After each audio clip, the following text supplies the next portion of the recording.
Good evening, everybody, and welcome to the regular meeting of Fernie City Council held on August 26, 2025.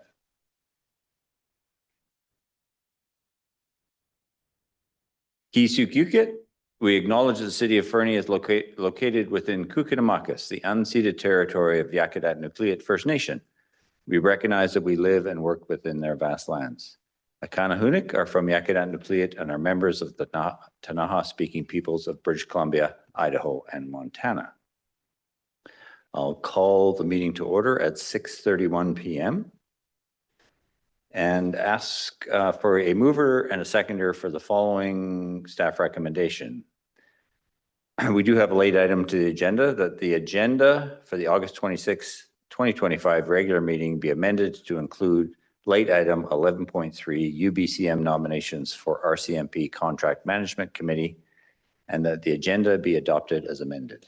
Moved by Councillor Audie Kelly, seconded by Councillor McIsaac. Any discussion? All those in favor? Thank you. I'll ask for a mover and a seconder for the following staff recommendation, that the minutes of the July 15th, 2025 special meeting of council be adopted. Moved by Councillor Hamilton, seconded by Councillor Audie Kelly. Any discussion? All those in favor? It's unanimous. Thank you. And a mover and a seconder for the following staff recommendation, that the minutes of the August 12th, 2025 regular meeting of council be adopted. Moved by Councillor Hamilton, seconded by Councillor Audie Kelly. Any discussion? All those in favor? That is unanimous. Thank you. Before I open the floor to public participation, I just wanted to let people know, if you want to speak this evening, we don't have our time clock anymore. It started to malfunction, so we're looking for a replacement. Our corporate officer will keep time, and she has a couple of placards that she will give notification of 30 seconds left and time is up. So if everyone's aware.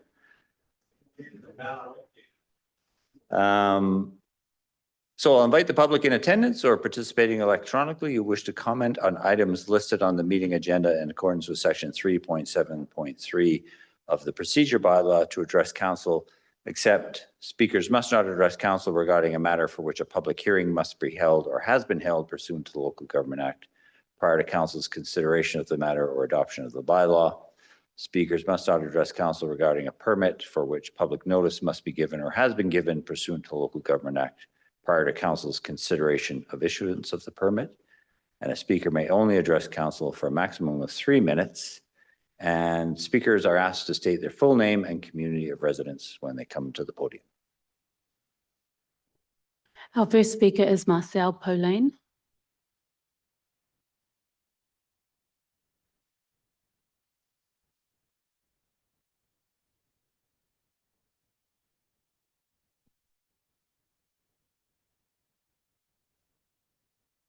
My name is Marcel Poulain and I live here in Fernie. Can I get started?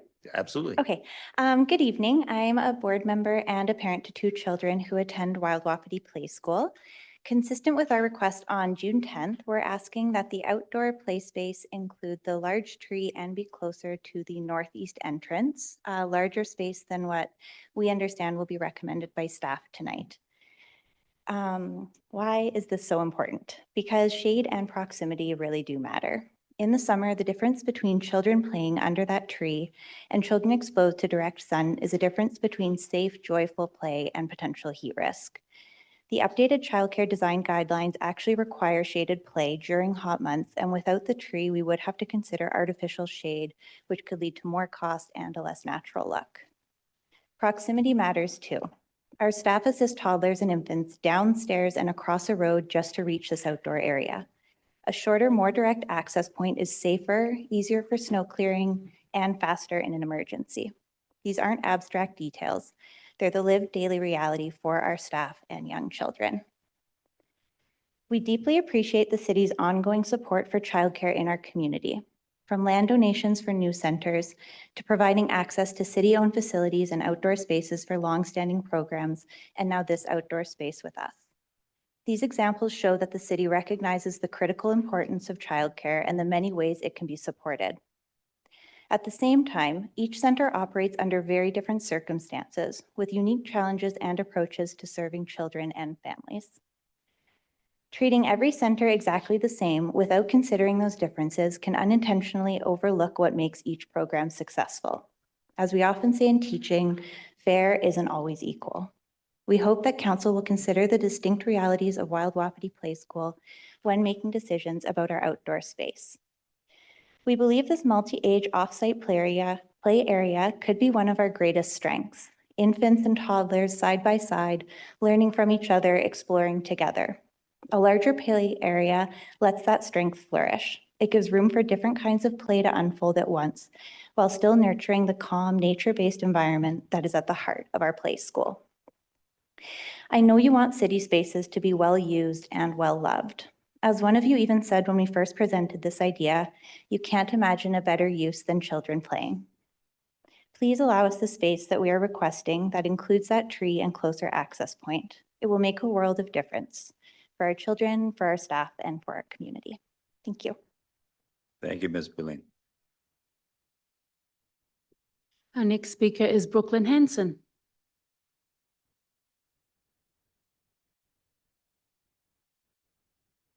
My name is Brooklyn Hanson, and I reside in Hosmer.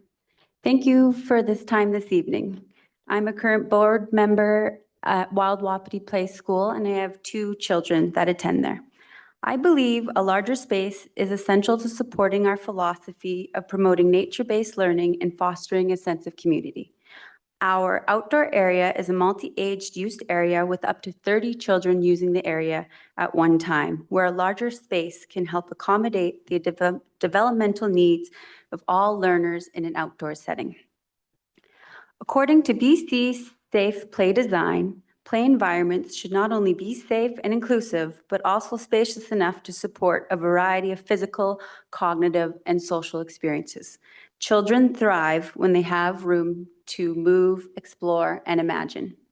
Larger spaces allow for running, climbing, jumping, and other gross motor activities important to the development of the whole child. Imagine a child running freely under the canopy of trees, discovering a squirrel's nest, or making a mud pie with little hands. These aren't just fond childhood memories, they're vital developmental experiences. And according to the BC Safe Play Space Guidelines, they should be a part of every child's daily environment. The BC Safe Play Space framework emphasizes that outdoor play areas must be spacious, safe, and stimulating. Larger spaces allow for diverse activity zones such as quiet areas for imaginative play, open areas for group games, and accessible routes for children with mobility challenges. This aligns with the BC guidelines for inclusive design and encourages children of all abilities to play together, not separately. Having a larger area incorporates more shade zones created by trees, protecting children from harmful UV rays, helping meet the guidelines for sun safety. Additionally, with regard to safety, with more room, we can implement BC Safe Place Design's recommendations for adequate fall zones, clear sight lines, and buffer spaces between equipment, which minimizes collisions and injuries. We are advocating for a larger play space because it will nurture whole child development, align with our provincial safety standards, and create lasting connections with the natural world. A large play space isn't just about scale, it's about possibility. Thank you, Ms. Hanson. Next is Kelly McPhee.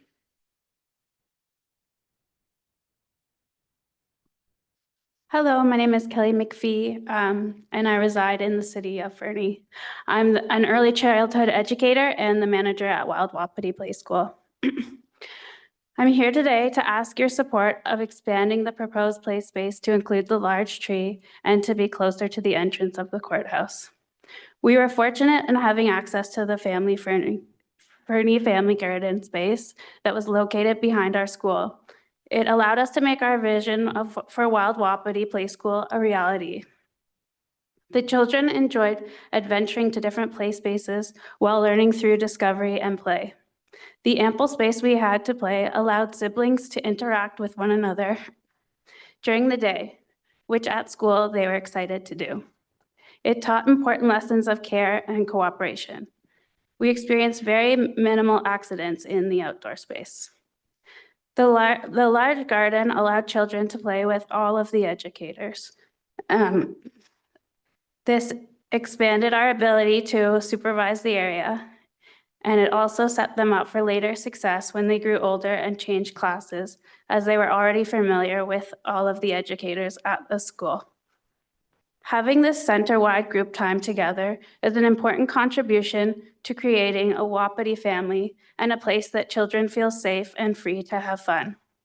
Our philosophy is deeply rooted in the love for the outdoors, as we inspire a love of nature and environmental stewardship of the land we keep. Therefore, a large portion of our day is spent outside. If you see us out enjoying the north side of the courthouse grounds on a warm summer day, you'll notice we often have activities set up under the big tree in the middle, as it provides a large shade for us to stay cool. The tree is especially vital to us in these increasingly hot days, as young children are particularly susceptible to heat-related illnesses. Lastly, increasing the space will improve the access for children, educators, and families at pickup time. When working with small children, what seems close to an adult takes much longer with little legs.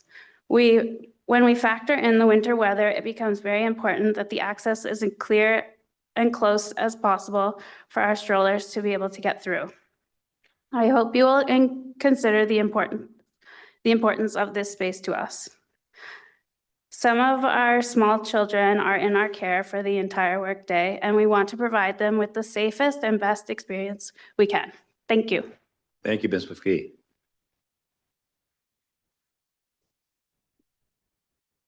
Our next speaker is Tessa Shearer. Sorry. Shearer. Thank you.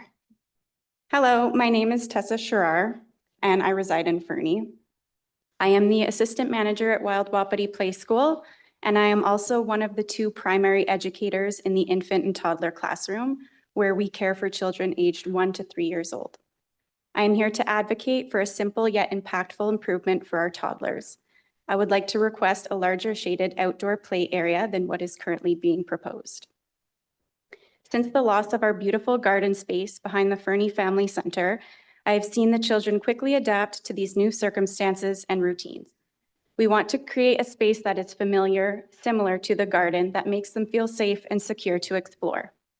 I strongly believe by providing ample space for the older multi-age groups to join our toddlers outdoors, it will greatly help with their development.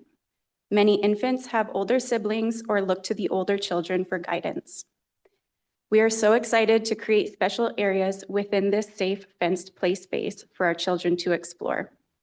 Some children enjoy running and climbing, while others feel safe coloring and reading on a picnic blanket under a shaded tree.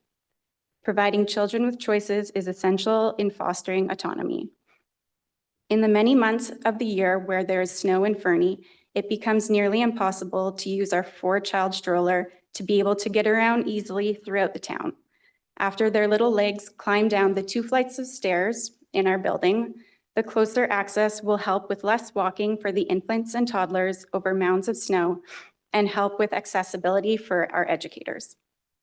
The use of the courthouse will be our primary off-site outdoor play space, and outdoor play is not just a luxury, it's a vital part in early childhood development. In order to provide the best quality care, we strive to meet the needs of all children. This means offering shelter and a large space to explore, thrive, and let their imaginations grow. I had this speech prepared prior to today, but today is a great example of how one additional tree made it easier to manage the well-being of the children in an extreme climate. While supervising the children from 3:30 to 4:45 this evening in 32-degree heat, we needed to reduce their physical activity and redirect them to a calm shaded area. That area was under the large tree in the middle, and that is not in the proposed plans. I ask that the city councilors and Mayor Milligan please consider granting Wild Wapiti the additional space that we have requested. Thank you for your time and attention, your worship and councilors. Thank you, Ms. Shearer.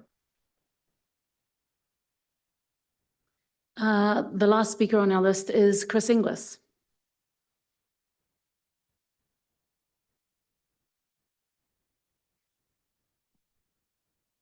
Good evening, Mayor, Council, City staff and gallery. Mayor, I just might need some clarification on what I'd like to speak about. You have a heading here under bylaws. I just have something that come up at the cemetery, and some of the bylaws do reflect up at the cemetery. I was wondering if I could speak to that. Carry on. Okay, thank you.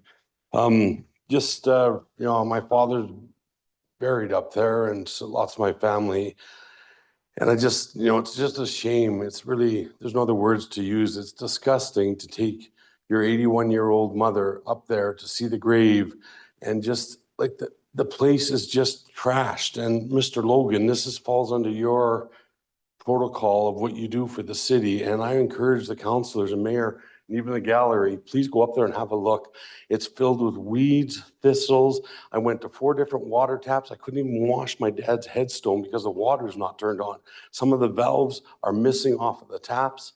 It's just before, when a city employee, full-time Eddie Storsart looked after that place, it was all lush and green and growing. Mayor Milligan, you were here at that time in the early 80s or late 80s, early 90s. And now it's disheartening to go up there. It really is. And it really bothered me today, and my mom, born and raised in Fernie, 80 years. And she was just like, what have they done to this place? It just gives you a perfect example how the soccer kids and that come to you before about the field because of the care in that.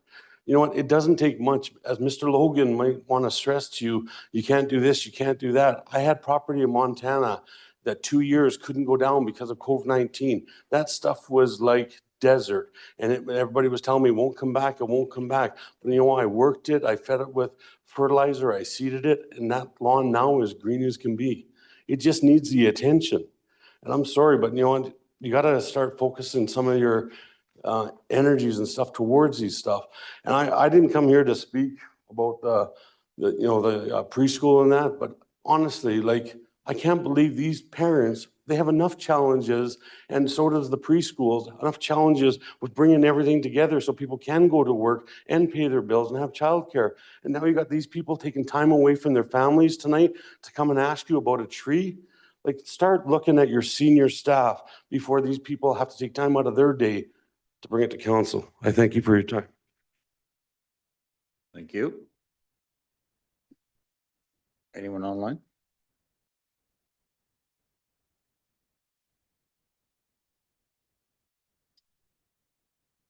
No? Okay, thank you.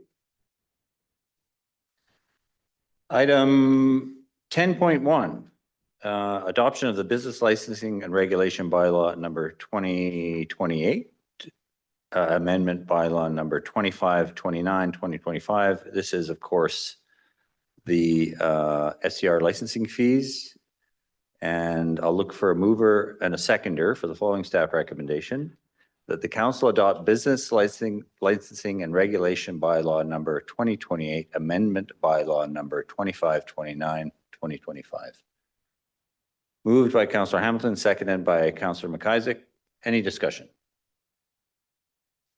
I just want to thank staff for the work on this, and most particularly Officer Kramer for the efforts he put into this amendment to this bylaw. This is a long time coming and very much appreciated. So with that, I will call the vote. All those in favor? That is unanimous. Thank you. Item 11.1, a report from our Director of Parks, Facilities and Recreation, Wild Wapiti Play School. Mr. Logan.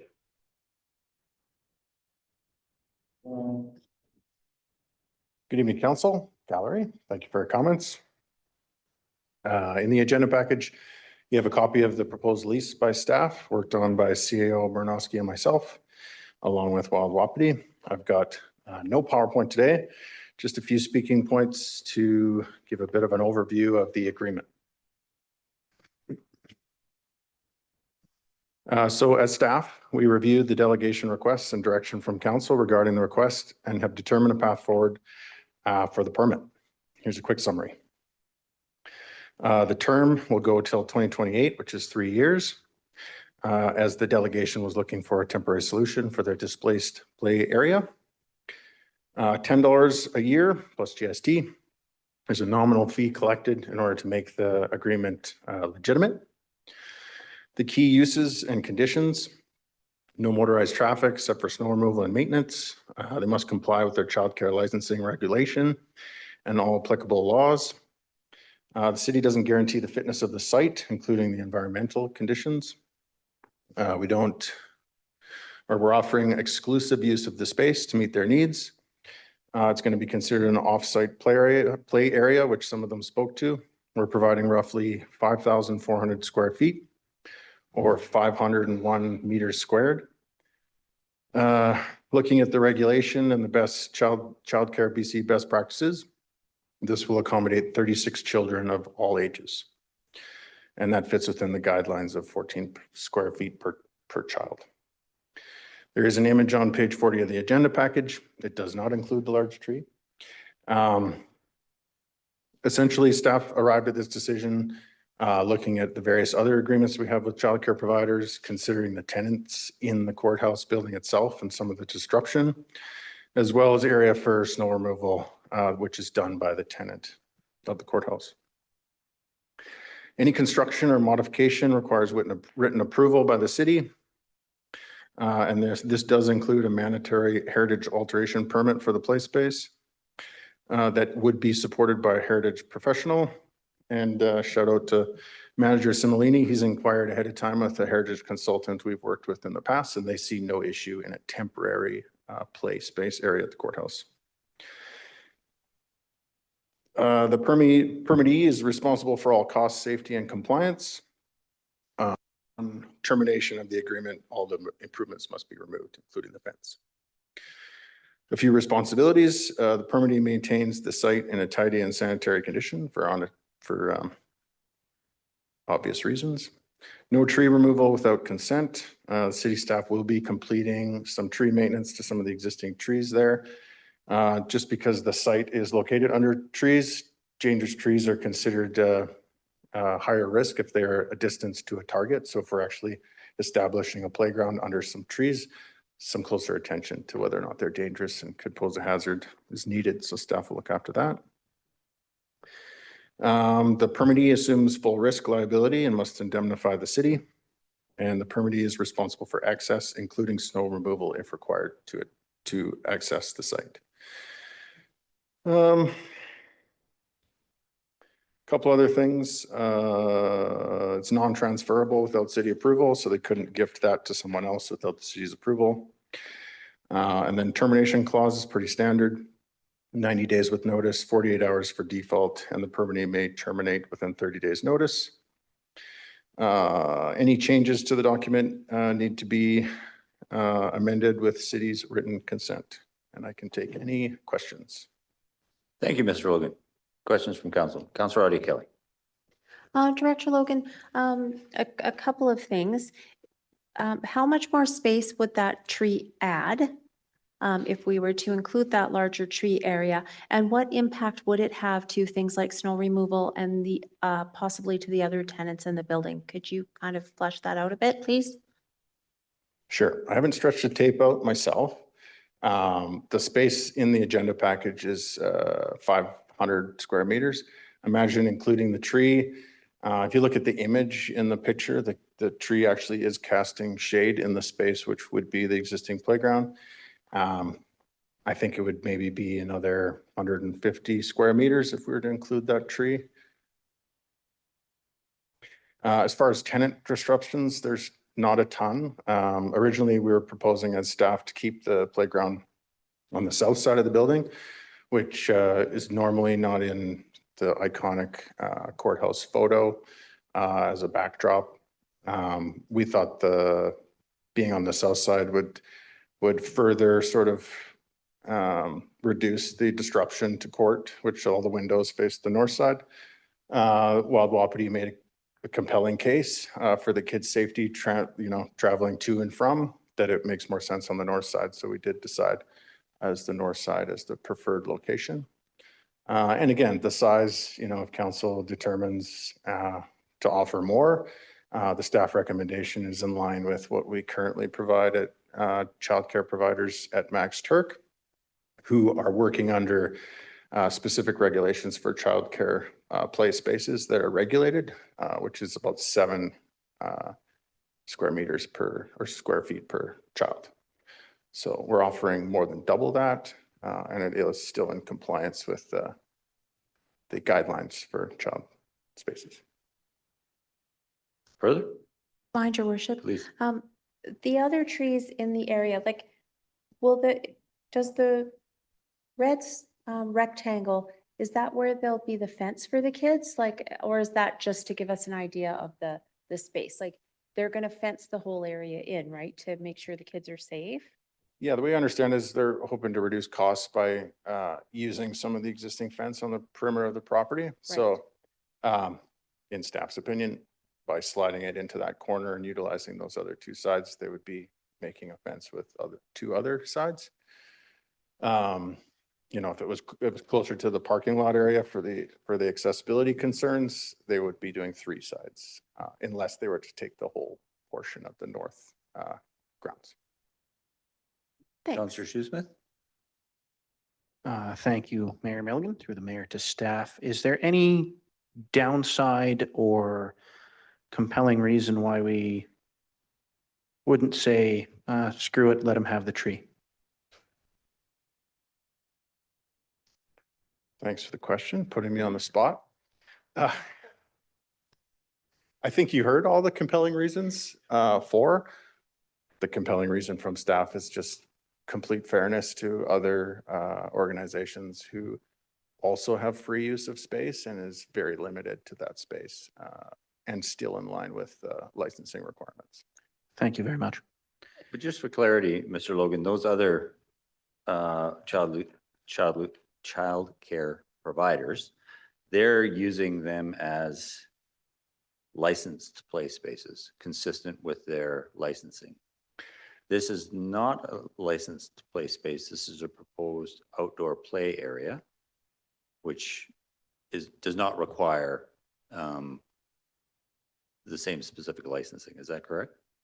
Correct. I'm not a subject matter expert on this, so I did reach out to someone from Interior Health who deals with playground regulations and childcares. So there are two types of spaces. The ones that are offered at Max Turk are licensed playgrounds. So they follow a set of standards. They have inspection protocols, maintenance bars to meet. The difference between the design guidelines with a what's called a offsite field trip, I guess. A little more paperwork from their end, I think, for that, as far as like access to and from the site, what they're going to do for shade, what they're going to do for safety. I think there's a little more supervision required just because it is open and the child age groups tend to blend. In a licensed playground space, I believe the kids are required to be separated. A certain age group of younger kids should be separated through a fence or some other means from the older kids. Whereas this arrangement, which Wild Wapiti is looking for, would be interacting with all the different age groups. Hence the request for a larger space, which is also through the guidelines, best practice guidelines, could allow for 6 more children than they actually have in the daycare at the moment. And maybe a reinterpretation, if you will, of Councillor Shoesmith's earlier question. There's no cost to us if we grant them another 150 square meters. No cost to us. The whole agreement's set up in such a way where there's very little expenses, if any, going out from the city, and that's by design. Obviously, we're not in the habit of popping up more parks or those types of things. We're fairly stretched thin as it is, but yeah, it puts most of those costs back on the play school for maintaining it and creating the space. Fair. And well, I confess I had some sympathy for the request for a bit more space, not least of all because of there's a couple of things. It's a temporary commitment from the city. It's a temporary use. It is and it was, as was stated by the staff and the board, just coming to this meeting tonight, it was excruciating in this heat. And I can't imagine toddlers and small children in the same heat. So, whatever protection we can offer, I think would be appropriate, particularly if it doesn't cost us any more. Councillor Adia Kelly? Thanks, Your Worship.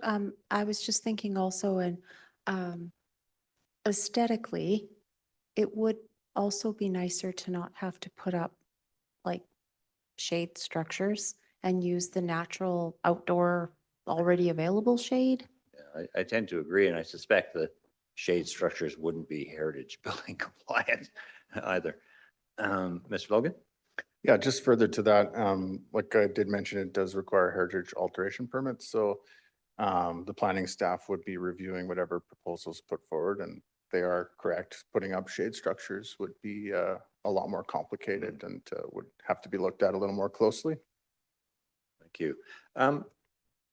Just another question, that the extent of the danger tree assessment is like that. Is that potentially a minor additional cost because we have to go a bit further if we increase or is that a wash? Oh, not necessarily. I mean, we do budget for dangerous tree removal and maintenance. The courthouse grounds is used sporadically. Just as I mentioned, with some specific use on the property in a certain area, we want to go one step further and just make sure the trees are safe. Because there's more of a chance that a branch could fall off in the certain area where we're, telling people they should go and be in the compound. But that tree maintenance, oddly enough, was already set up to be completed this fall. So it was already part of a work plan. There's some older oak trees there that are in excess of 100 years old, and they're showing some wear and tear. So it's just some cleanup, general maintenance that we had planned on anyway. Thank you, Mr. Logan. And I'm sorry, because I can't picture it in my head. The tree in question that we have been asked to include, what is that? Is that I really wish I would have walked over there before the meeting. Is it an evergreen? Is it? My staff deciduous? tells me what tree maintenance is required. So I believe there's one tree there that's actually needs to come down. I think it's a birch tree, and there's a disease floating around most birch trees. You can see them at City Hall. Birch, yeah. Yeah, I'm not sure what that tree is specifically, but there are trees all along the perimeter. Some of the ones we'd be limbing branches that are dangerous. Yeah, it is a large tree. It does cast a lot of shade, yeah. I'm just going to break protocol a little bit and look to the gallery. Does anyone know what kind of tree it is? An oak. Perfect. Okay, thank you. Councillor Nixon. There we go. Thank you, Your Worship. Yeah, I think the shade structure would look poor in there. If it's not going to cost us anything to expand that into a larger zone, I would be all in favor of that. Climate change is real. Summers are getting hotter all the time, as we can see. And if we can just, especially if this is a temporary solution, I'm all in favor of it in making for the larger purple size. Thank you. Would you, Councillor McCusick, is that a hand? I'm very reluctantly going to ask questions that are going to make me sound like a bad guy and I hate daycare, but those things are not true. I support daycare and I think it's wonderful and I'm glad Wild Wapiti is doing what they're doing. But let me start the question this way.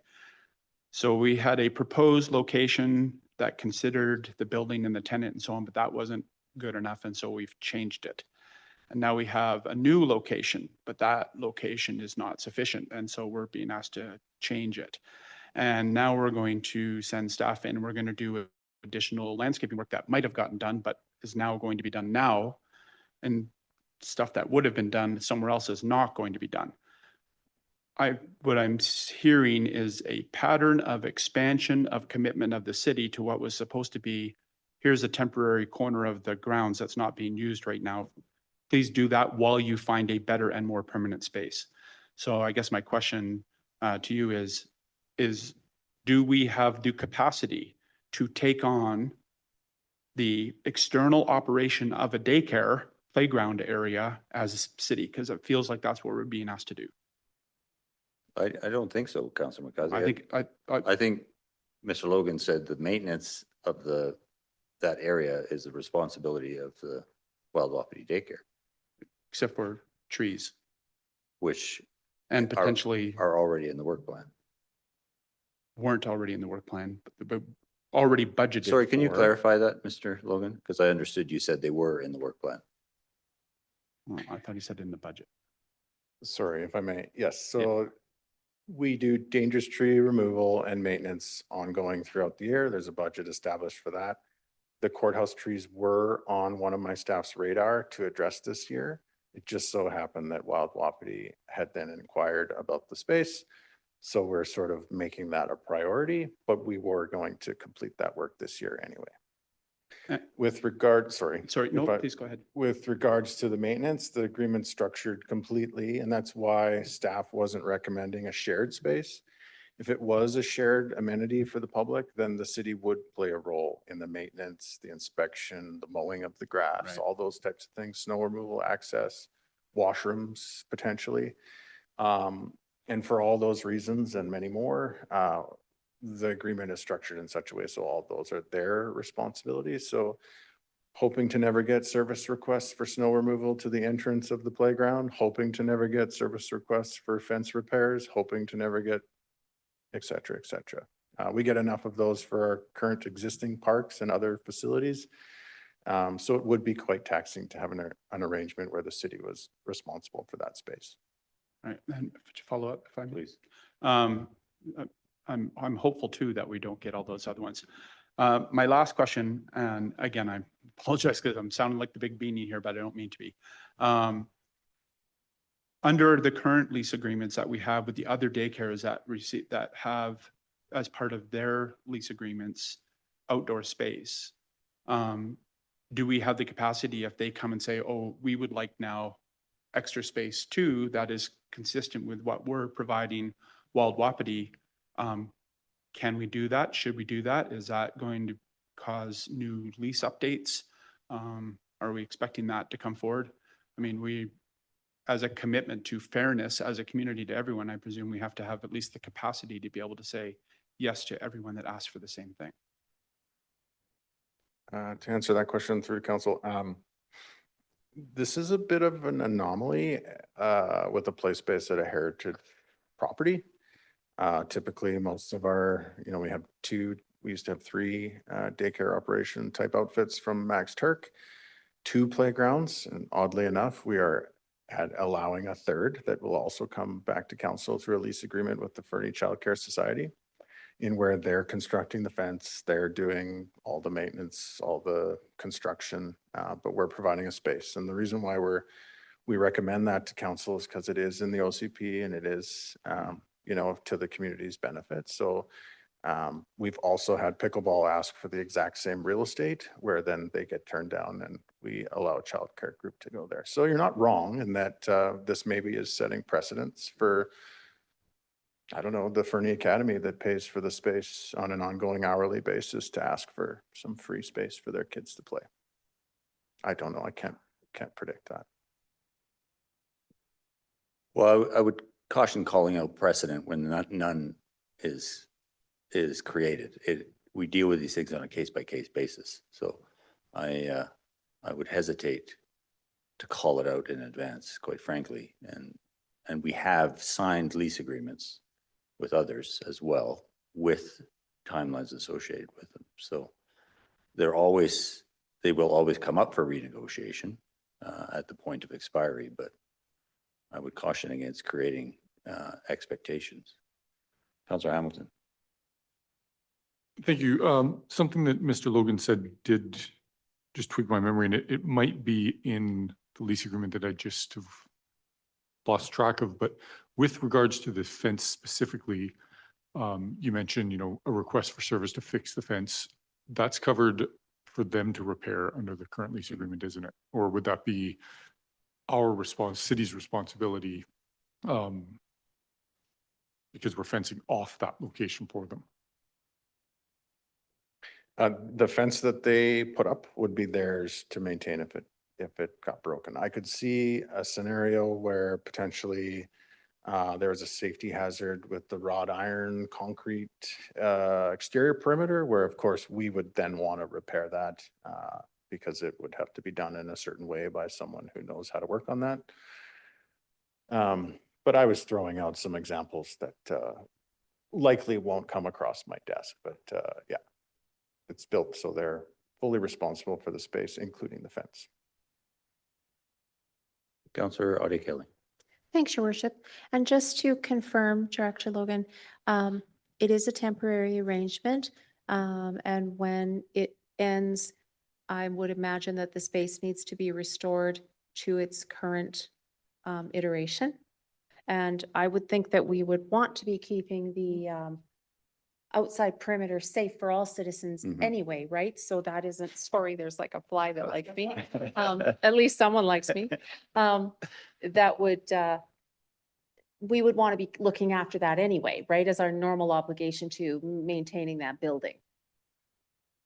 Yes, you're absolutely correct. And unless there's a prior agreement with Wild Wapiti to say the city really likes the space and they've moved on and found another place and we're like, hey, maybe we can keep the fence or something like that.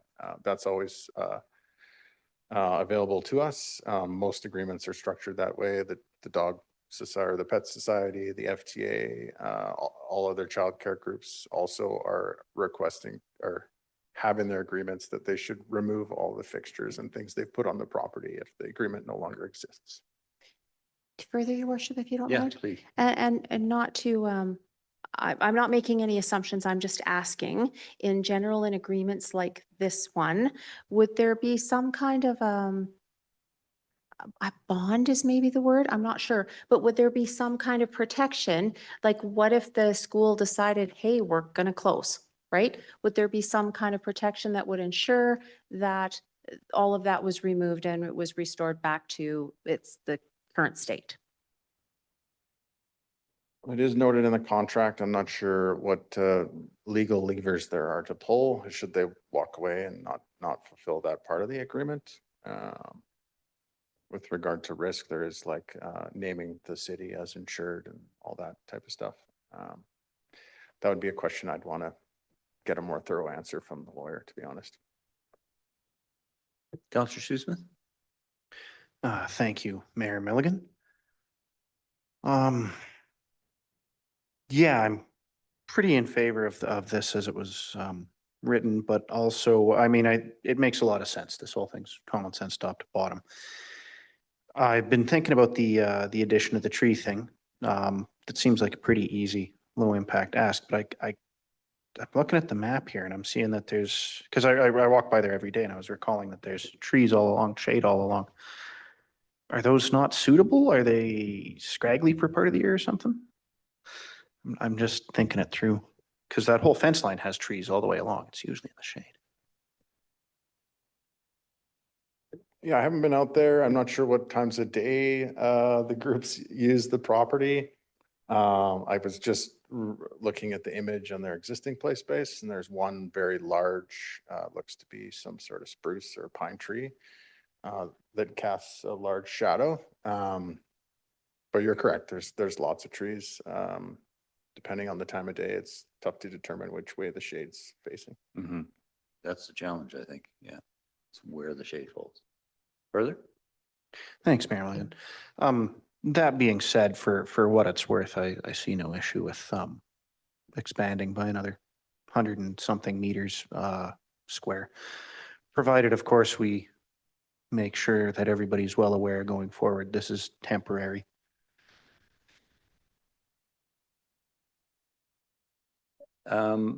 Would someone like to propose a motion then that, Councillor Hamilton?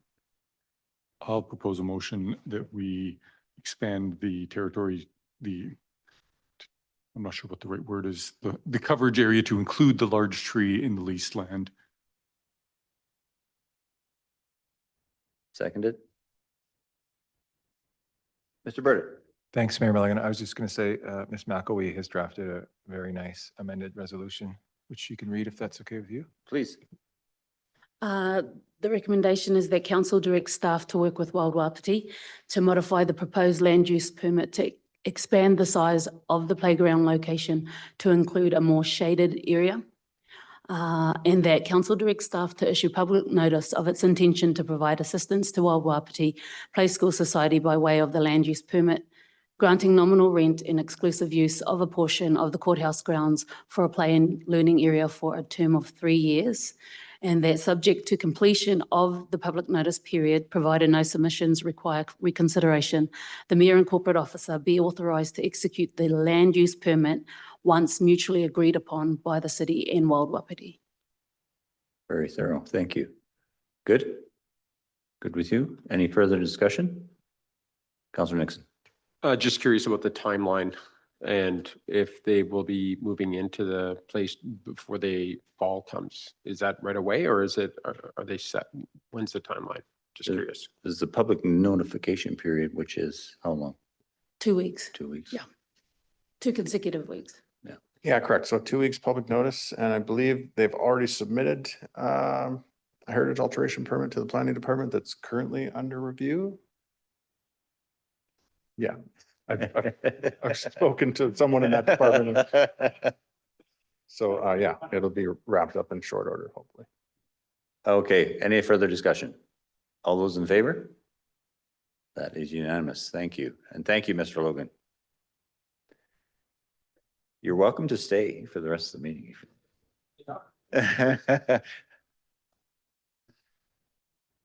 You're also free to go.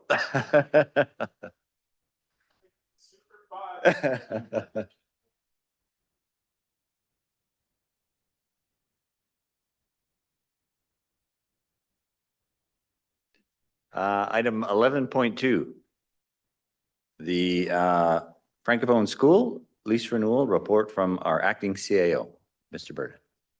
Thank you, Mayor Milligan. No slideshow. This is a fairly standard lease renewal with updated rates and some additional language or some additional clarity on what exactly space they are renting. As it says in the report, it's taken a bit of time just to sort out exactly their enrollment numbers, which we now have. And so I just moved this forward for council's consideration now. Thank you. Thank you. Do you mind if I ask what the enrollment numbers are? Because there is an enrollment threshold, as I understand. Yeah, Director Logan may correct me, but I believe it's at least 45 or Yeah. maximum 45. Yeah, At least 45. at least 45. Yeah. Okay, thank you. So they have made the threshold.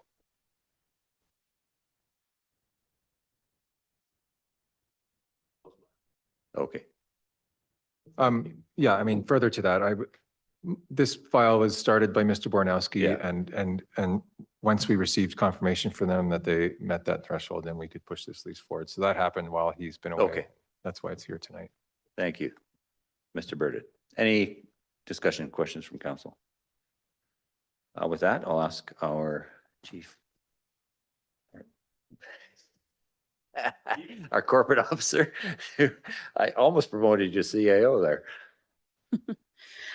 Staff recommendation is that council endorse the proposed lease with the Francophone School for a portion of the Max Turek Community Centre, and that council authorise the mayor and corporate officer to execute the agreement once public notification is complete.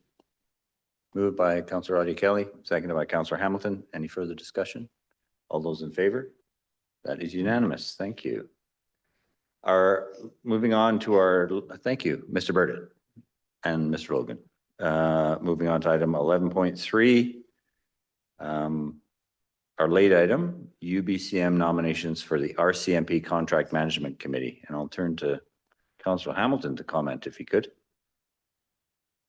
Certainly, Your Worship. Yeah, I was just reading the latest issue of the Compass, and there's a call out for 2 new members to the committee, and I'm trying to scroll back up to the right spot. Basically, one of them is for communities with 5,000 people or more outside of the Lower Mainland, and I thought I would put my name forward as I started to go through the application process. However, they do require proof of consent, that's not the right word, proof of support from your community board. So that's why I asked to have this on the agenda. The application deadline is September 1st, or sorry, September 5th. So we weren't going to be able to have this on the next agenda, hence the late addition here.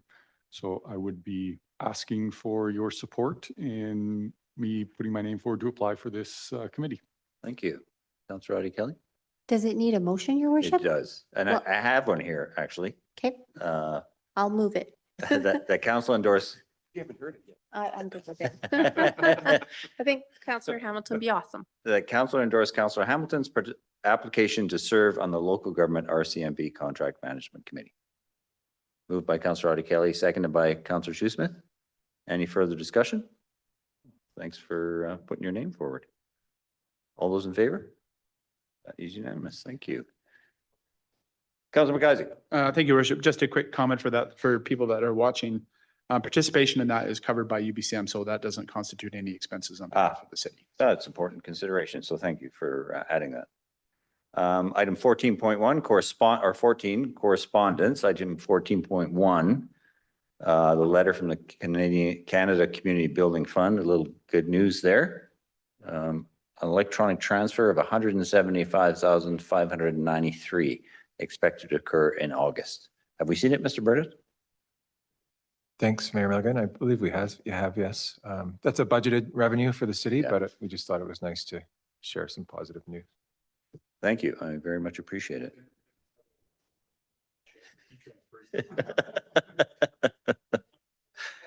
Very true. That brings us to item 15, reports. It's been a while. Reports from council members, and not to put anybody on the spot, I will pick on Councillor Shoesmith. I guess I'm not anybody. Oh, I apologize. I did, there was no intention to suggest that. Well played, well played. Walked right into it. Oh, tons, lots. I'm going to focus on good stuff. Derby's coming up, and now that I'm no longer a board member of that, I can shamelessly plug how great the Lions Club and the Demolition Derby is. So hope to see everybody listening out there to help raise money for a bunch of good causes.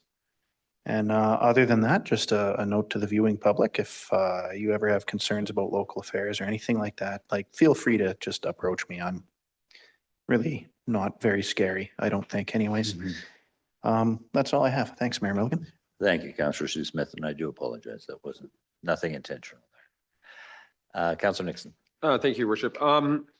Yeah, so many things that to talk about as our summer is, I hate to say it, winding down, but I'll focus on the most recent and then just move backwards. First, I want to say thank you to everyone for all the private messages and support and the discussion in the streets about the very, very difficult fire hall decision. It did mean a lot. It was a very hard decision on the part of, for me, for sure. Also, I'd like to say it's been a fantastic summer in Fernie. A big thanks to all the boards and organizers and volunteers who made it so special. The Canada Day was incredible. Our Wednesday night socials stopped too soon last week, but look forward to more next year. The show and shine was really neat to see.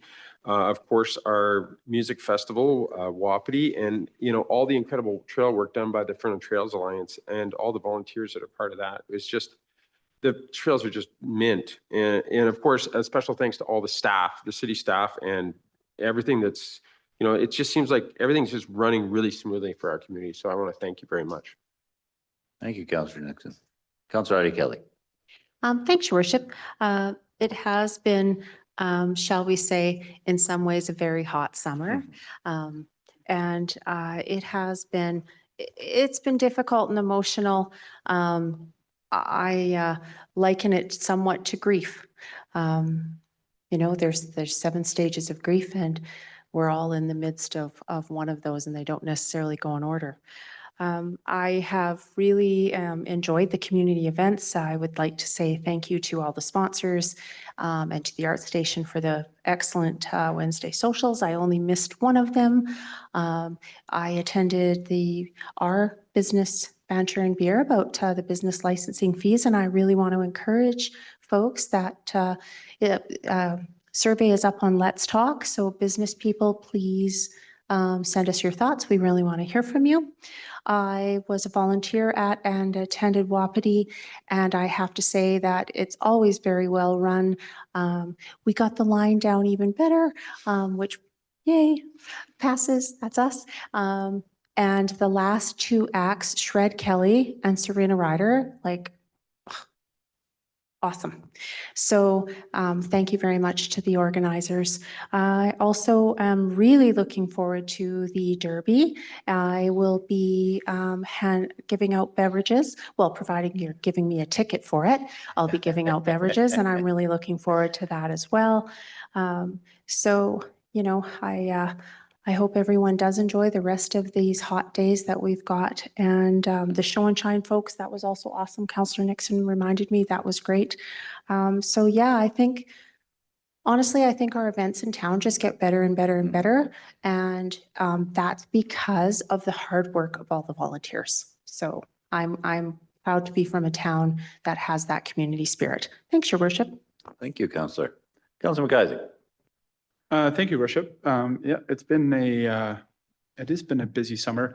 I'm not going to cover too much of the same ground that previous councillors done, other than to say too that I've had the pleasure of being involved as a volunteer in at least one event this summer, and I'm always astounded at the level of volunteering that we have in this community and how many great events and stuff we have. A bunch have been mentioned. I won't go through it again.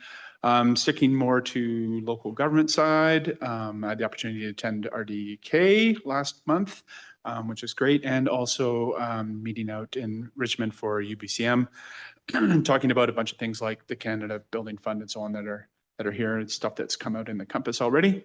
Other than that, yeah, feeling a little emotionally overwrought, I think, at this point through the summer. Yeah, looking forward to some cooler days in the fall, actually. Thank you, Councillor. Councillor Hamilton. I had written out a whole list of all the events and everything to congratulate the organizers and whatnot, but I'm going to change it up a little. You know, I've had a number of conversations over the last little while, people asking how your summer's been and what have you done? And my answer has become, well, I've stayed here. We live in a place where people come for their holidays. So why would I want to leave to go somewhere else? It's a fantastic community all around. So many wonderful things to do all the time. Yeah, thank you to everybody out there in the community who helps organize events, who volunteers at events, who makes this community a place that people want to spend their summer holidays in. Shifting gears to more council-related stuff, had a number of really good conversations at Council Cafe the last couple, as well as grocery store, park, you name it, out and about on the trails. One issue that I do want to flag, it's come up before in our conversations many times. We have advocated for it on behalf of our community many times at UBCM, but the intersection at Mount Fernie Provincial Park Road and Riverside and the highway, I know there's a change.org petition out there, and just want to remind the community that your council and your city are doing everything they can to advocate for this. It's probably time that you start focusing your efforts to the province, to write our MLA, write the Ministry of Transportation and Transit, let them hear your voices directly. Hopefully we can continue to advocate on their behalf and get some changes there, because as we heard in our last meeting, traffic is becoming an issue along the highway corridor, and without some sort of change in how we manage that, it could end up in a not good situation. And yeah, lastly, looking forward to the final long weekend. But in the vein of traffic safety, please remember, everybody, back to school is going to be starting too here in the next Mhm. couple weeks, and make sure you're paying attention to those school zones and watching for kids crossing the highway and all of those fun things that we need to just slow down and recognize that there's little kids running about again. Thank you. Thank you, Counselor. That's a good reminder. The school is starting again. That's a very important one. Yeah, like everybody, I won't retread the same ground, although I probably will retread some of it, and borrow from Councillor Audia Kelly when she said it's been a hot summer in many ways, and it has been, and I want to, thank everybody who's brought their passion to the conversations through the summer, and I've had lots of respectful, passionate conversations on both sides of the discussion. So I'm incredibly grateful for that people are that engaged. And again, the business beer and banter on business licensing fees was a great opportunity, not just again to partner with the chamber, but also to showcase the Fernie Legion, which is a bit of a iconic institution in this community. So you don't have to be a member, support it if you can. A lot of the events have been touched on, but would echo what's already been said, that largely through volunteerism, our events in this community get better and better. I wanted to share, although in the end, I'm not sure we got a meeting at UBCM with the Ministry of Infrastructure, but I did get a personal phone call from the minister saying she wasn't going to be in attendance and to work on any issues with her deputy minister. And I was pretty impressed by that, quite frankly, that she's probably phoned almost every mayor in the province, which I thought was pretty impressive. Minister Bowen Ma. So I want to tip my hat to her. And just finally, there was an excellent effort on the proponents, New Common, the not-for-profit development consultant, the housing operator, Elk Valley Family Society, and the childcare operator, Elk Valley Childcare Society, as well as North Mountain Construction Management. They hosted a barbecue at the site of the old fire hall, and to introduce people to the projects and to get names and let them know how they could apply to participate. And it was one, really well attended, and two, an excellently run event. And I was really impressed by their efforts. So just wanted to thank them for that. With that, I will turn to our corporate officer and ask her to read item 6.1 in camera meeting, 16.1, sorry. 6.1. That the meeting be closed to the public pursuant to section 91A, personal information about an identifiable individual who holds or is being considered for a position as an officer, employee or agent of the municipality or another position appointed by the municipality, and that the meeting be closed to the public pursuant to section 91K, negotiations and related discussions respecting the proposed provision of a municipal surface that are at their preliminary stages, and that in the view of council could reasonably be expected to harm the interests of the municipality if they were held in public. A mover? Moved by Councillor Audia Kelly, seconded by Councillor Hamilton. Any discussion? All those in favor? Thank you. Thank you for the public who've attended.